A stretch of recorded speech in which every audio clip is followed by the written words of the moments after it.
জুলাই গণ অভ্যুত্থান স্মৃতি জাদুঘর উদ্বোধন করেছেন প্রধানমন্ত্রী তারেক রহমান। সাবেক অন্তর্বর্তী সরকারের প্রধান উপদেষ্টা অধ্যাপক মোহাম্মদ ইউনূসকে সঙ্গে নিয়ে জাদুঘরের উদ্বোধন করেন তিনি। এ সময় প্রধানমন্ত্রী বলেন, জুলাইয়ের আকাঙ্ক্ষা বাস্তবায়নে সরকার প্রতিশ্রুতিবদ্ধ। তবে কেউ কেউ অহেতুক ইস্যু তৈরি করে দেশে অস্থিরতা সৃষ্টির অপচেষ্টা করেছে। এর মাধ্যমে তারা পতিত স্বৈরাচারের পুনরুত্থানের পথ সুগম করছে কিনা সেটি ভেবে দেখা প্রয়োজন বলেও মন্তব্য করেন তারেক রহমান। রুদ্র রফিকের রিপোর্টে বিস্তারিত।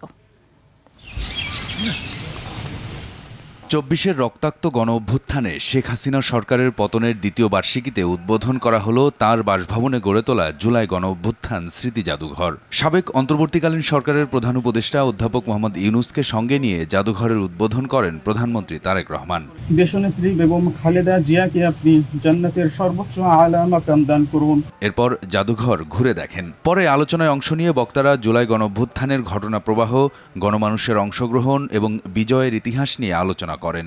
শহীদ পরিবারের সদস্যরা তাদের সন্তানদের হত্যার বিচার দাবি করেন। মাননীয় প্রধানমন্ত্রীর কাছে বিনীত অনুরোধ যে আমরা যেন এই গণহত্যার ন্যায় বিচারটা পাই, আমাদের এই ভিকটিম পরিবারগুলোর জন্য যেন ন্যায় বিচার নিশ্চিত করা হয়।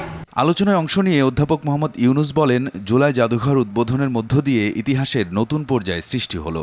এই জাদুঘর অতীতকে ধারণ করে ভবিষ্যৎ রচনা করেছে। এখান থেকে নতুন যাত্রাপথ রচনা হবে।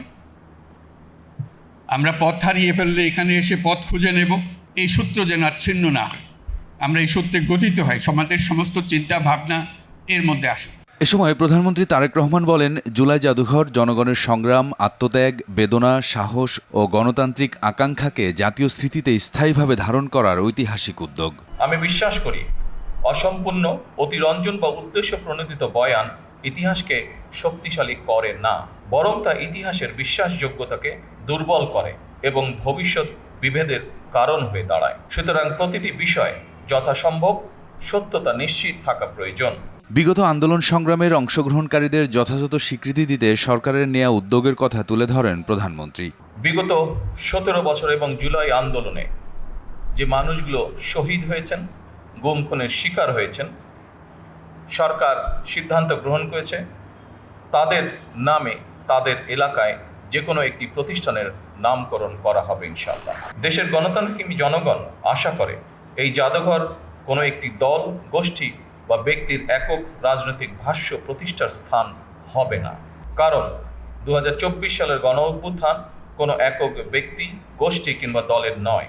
এই অভ্যুত্থানের মহানায়ক বাংলাদেশের গণতান্ত্রিক জনগণ। সংবিধান সংশোধন ও স্বাক্ষরিত জুলাই সনদ বাস্তবায়নের কার্যক্রম শুরু হয়েছে জানিয়ে তারেক রহমান বলেন, অহেতুক ইস্যু তৈরি করে দেশকে অস্থিতিশীল করার পায়তারা চলছে। ফ্যাসিবাদ মুক্ত বাংলাদেশে কেউ কেউ অহেতুক ইস্যু তৈরি করে দেশে অস্থিরতা সৃষ্টির অপচেষ্টা শুরু করেছে। এসব পরিস্থিতি তৈরি করে তারা নিজেদের অজান্তেই পতিত পরাজিত পলাতক স্বৈরাচারের পুনরুত্থানের পথ সুগম করছে কিনা সেটি মনে হয় ভেবে দেখা প্রয়োজন আমাদের। জুলাই হত্যাকাণ্ডের বিচার স্বচ্ছ, নিরপেক্ষ এবং বিশ্বাসযোগ্য হবে বলে পুনরায় প্রতিশ্রুতি দেন প্রধানমন্ত্রী। আইনের শাসন নিশ্চিত করার জন্যই প্রতিটি অপরাধের বিচার হওয়া অত্যন্ত জরুরি। রুদ্র রফিক, RTV, ঢাকা।